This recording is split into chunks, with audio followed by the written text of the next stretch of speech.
experimenting with on, making content.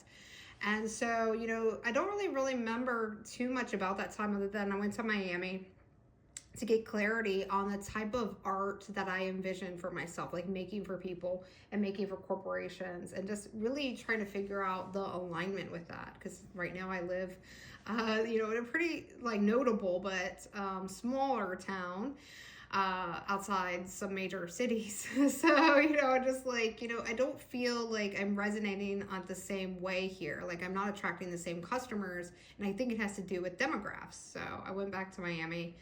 I learned a whole bunch and I pivoted my whole business to lean like luxury.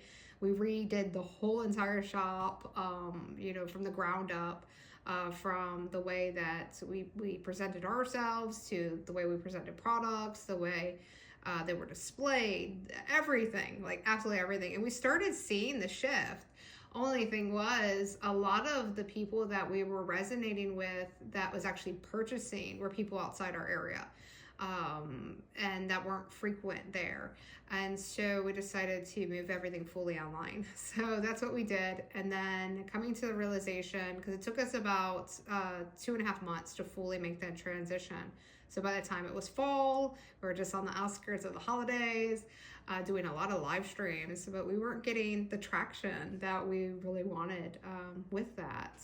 And this was supposed to be a reflective video, but we did really good with that. And I'm really proud of us. I'm really, really proud of us. Like we did really good.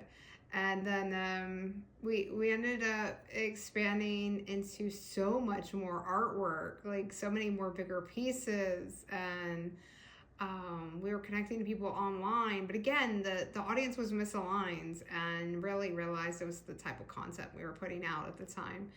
And as we figured out navigating that, got back into like knowing our online community and talking more and being present more, and like all of these old wounds and stuff started opening up through these connections. I realized being triggered left and right to hold obligations that I didn't sign up for, and then other obligations, or not obligations, but other people that came in to my life when I started showing up more online. I was really surprised to reconnect with, even so many months later. And that opened up a well of emotions, of confusion, of past triggers, of past things that I thought I healed from, but apparently not. And so it was a really rough journey. Those last 4 months of the year, I painted the most I've ever painted in one time frame. I was like 26 paintings I painted. The most large scale paintings I painted too, going up to 10 to I think my largest was 14 feet in length. So definitely really proud of myself, really proud of me. And, through all those paintings, thought a lot and struggled and cried and had hard nights sleep and didn't have regular anything.